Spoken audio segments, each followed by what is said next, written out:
warahmatullahi wabarakatuh. Rabbi shrah li sadri wa yassir li amri wahlul 'uqdatam min lisani yafqahu qawli.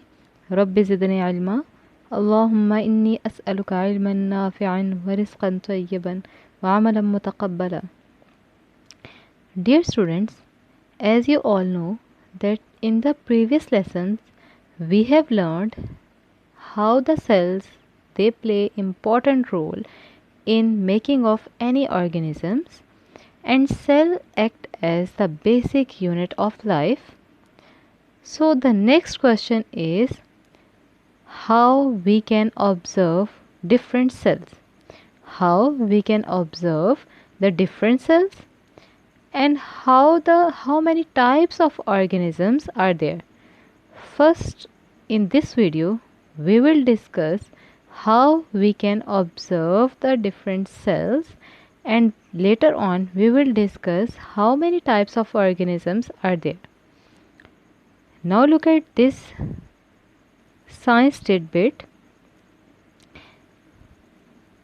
More than 300 years ago, a scientist, Robert Hooke, used a microscope to observe thin slices of cork. So, first time, who was the scientist? The Robert Hooke. Who was the scientist? The Robert Hooke. He was the first scientist who observed the appearance of cells in living organisms. Like he observed the presence of cells in slices of cork. Okay, what is meant by the cork? Look at this picture. This picture represents the cork of a tree. So from this picture you can easily understand what is the meaning of the cork. Okay, then he found that the cork was made up of tiny boxes which he called cells. As you can see here, these are the tiny boxes, and which thing these boxes represents? These boxes are representing that all the living organisms, like in this case they are telling us about the cork. So in this case we can conclude that cork is made up of tiny boxes which he called that these are cells. Later on, further studies revealed that all the living organisms they are made up of cells, and all the cells they can be observed by using a microscope. The next thing is how many organisms and how many type of organisms are found, and on which basis they are different from each other. Like if we are discussing the first type of organism, this is the unicellular organism. As you can see from its name that uni represents one. Uni means one. Unicellular means all the organisms that are made up of only one cell. They are made up of only one cell. But the main thing is they are made up of cells. So cell is the basic unit of life. Cell is the basic material for living organisms.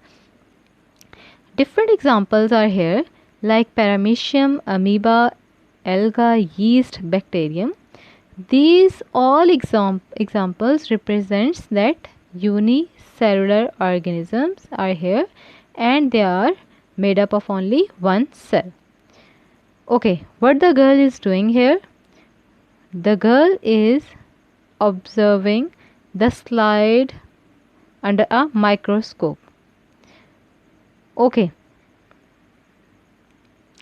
Now we will move on to the second type of organisms, that is about the multicellular organisms. As you can understand from its name, multi means many. So multicellular organisms they are made up of many cells. Different examples are here. Even we as a human beings, we are also called the multicellular organisms. because we are made up of trillions of cells. Another examples that are given here, a large animal such as an elephant is made up of many more cells than a small animal like a frog. So they are telling us that all the organisms are made up of cells, either they are the unicellular or the multicellular. Okay, like other animals, a human being is a multicellular organism made up of many cells. How big are the cells? To find out, observe the thickness of a strand of hair. You can easily observe the strand of hair. The largest human cell in term of volume is an egg cell, which has a diameter similar to that of a strand of hair. So, if a larger cell is about the diameter of a strand of hair, so what do you think that how much the diameter of a smaller cell? So we can easily say that all the cells they can be observed, cells they can be easily observed and understand by means of a microscope. Most other cells are about 10 times smaller than the egg cell. Okay, the next thing is about the differentiation between unicellular and multicellular organisms. Unicellular organisms that only have a single cell. All the organisms that are made up of single cells, they are the unicellular organisms, like the viruses, like the bacteria, like other living organisms that we cannot see through the naked eye. They are called the unicellular organisms, like the amoeba, bacterium, paramecium. Examples are here. The next thing is about the multicellular organisms. All the organisms that are consisting of many more cells, like the plants, like the animals, like the human beings, they are called the multicellular organisms because they are made up of more than one cell. Here is another differentiation between living things. The first one is the unicellular, that is the single celled body, and the multicellular, many celled body. Okay, the next thing is about the cells, the plants and animal cells. As you can see here, this picture represents the plant cell. This picture is representing the plant cell. In the previous slide, I told you that we can differentiate between the plant and animal cells, as the plant cells they have the green pigments, the chloroplast. So we can easily differentiate this cell from other cells, as the next one is about the animal cell. So there is no green pigment here. This is the animal cell and this one is the plant cell. As you can see, different organelles are there, different parts of cells are there, and they are specialized to perform their specific functions. This one is the diagram which shows the animal cell, and it is also made up of many cell components. If we are talking about the Islamic integration, then we can also relate this theory of cell to the Quranic verses or the Islamic studies. He is the one who created you from water.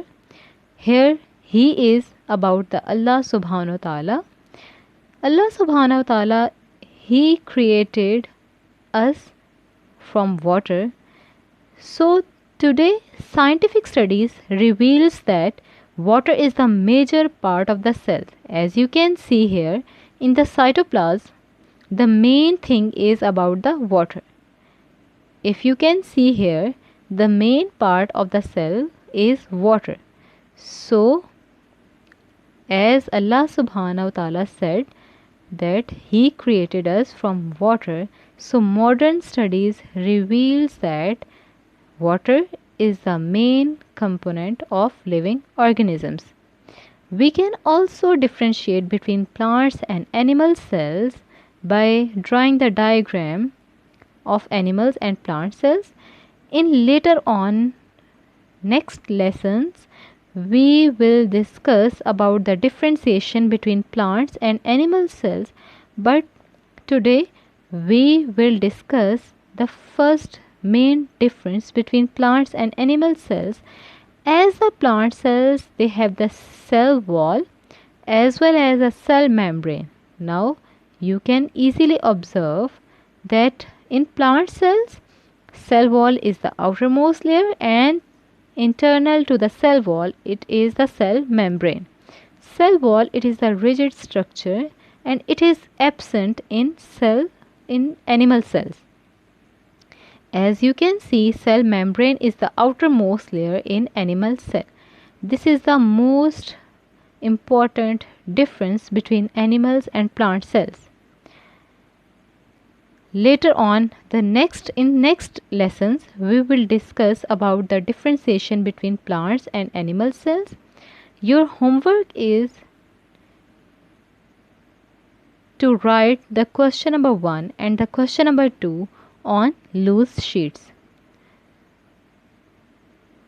سبحانك اللهم وبحمدك أشهد أن لا إله إلا أنت أستغفرك وأتوب إليك. السلام عليكم ورحمة الله وبركاته.